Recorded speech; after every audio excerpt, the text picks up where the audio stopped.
Beginner's Luck is back now in its 22nd year. It's an 8-week program designed to help you build your fitness and get ready for a 5K. We meet every Wednesday, June 4th through July 23rd from 6:30 to 8 p.m. at the Lincoln High School cafeteria. Each week, you'll get expert tips on running, gear, nutrition, injury prevention, and more, plus fun group runs that grow with you. Whether you're new or getting back into it, Beginner's Luck is a welcoming, supportive way to start your running journey. Call the one and only Anne Ringline at 402-474-4557 or sign up now at getmeregistered.com. It's just $25 if you register by June 1st. Beginner's Luck, where your running journey begins. Oh, and did I mention I'll be one of the volunteers? See you then.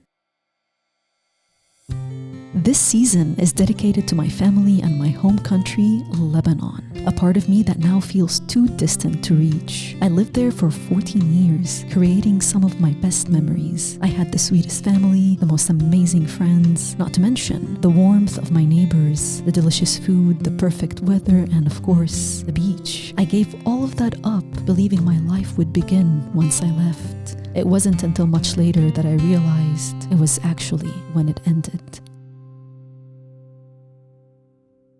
Terrorist. It evokes many emotions, but paints one universal picture. And I already know what that picture holds. An Arabic man, Muslim, brown-skinned, with a beard and a turban on his head.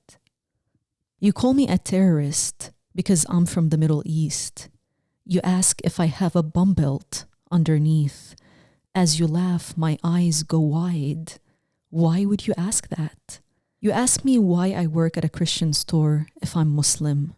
I wonder in fear, is that a threat? You ask me if we have camels everywhere. I gasp at your ignorance. The only camels I've seen are in the land of the free. You demand my cuisine because it's delicious, yet you reject me. What an irony. You advocate against occupation, yet when the truth comes out, you act ill-advised. And advice? You might be ill, wicked, evil to think inside the walls that Trump built for you. I lived my whole life believing I'm a terrorist because of you, but looks like the perfect terrorist was you in a land free to rule. I always promise myself that I will never get political in the things I say or write. But you know what? Politics is why we are here today. It's all around us. Politics rule us. Politics control us. Politics separate us. And guess what? Politics uses religion to justify acts of terror. They are free to get political, while you and I are told to step aside and watch as they manipulate us. And if we speak up, we're getting too political. Oh, the irony and the hypocrisy we live in these days. I think my poem speaks for itself. No explanation needed. Going back to my previous poem, I think I'm stuck. I mentioned feeling safe growing up, even though I lived in a war zone. I've witnessed 3 wars since birth, up until I left Lebanon at the age of 14. I guess I felt safe because I was too young and ignorant to understand the reality of the Middle East, the reality of being colonized, occupied, and exploited, the reality of imperialism, racism, and our resources being exhausted and drained by the West. I was too young to question what was happening, to understand the root of this agony. When I used to ask, they told me that I was too young to understand. And maybe after all, they were right. But I am 32 now. And guess what? I still don't understand why this has to happen. Why do we have to be demonized like this? Name calling is one of the 7 propaganda techniques. This technique involves labeling individuals or groups with negative terms or slurs to tarnish their image and make them appear dangerous. It's used to demonize opponents, discredit viewpoints, and discourage critical thinking about information sources. What a powerful technique! A destructive one, indeed, to to have the power to tarnish a whole religion and a nation?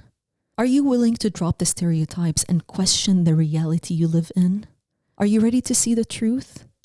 If so, head back to season 1 to understand how the masses are setting agendas to manipulate us for their own benefits.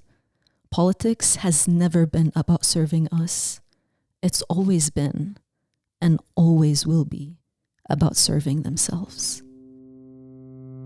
As I always say, life, it's unfair. By accepting that, you will open yourself to your reality, and from there, fight the norms and be true to yourself. Welcome to You and Aya, the human experience. Are you aware of the journeys others must endure silently? Well, this is a wrap. This is the season finale. Well, almost. There is a bonus episode with a raffle to win new running shoes. Stay tuned for that. But no tears here. I already cried. And my voice was shaking when I presented this poem as a panel in a conference a few months ago. You can find that video on my Instagram page. Username is in the description. I want to thank you for following my journey this season. Thank you for sharing my pain. And thank you for sharing my truth. I could never have done this without you and all of your support, your comments, your reposts, your messages, and your own personal reflections in response to my poems. That was super fun. I loved it. Thank you so much for doing this with me. And the last episode is called Jim and Aya. This is a bonus episode. It is a conversation between Jim and I, and it's about an hour long. This is your time to get to know me better, of course, if you want, because I'm not just a good podcaster, I'm also really funny. And of course, there will be a keyword in there for you to enter to win a brand new shoes from the Linking Running Co. Thanks to Anne Ringline. Of course, special thanks to Anne for believing in me and for supporting this season. Jim and Aya will be out next Wednesday. All my love to you, to be continued.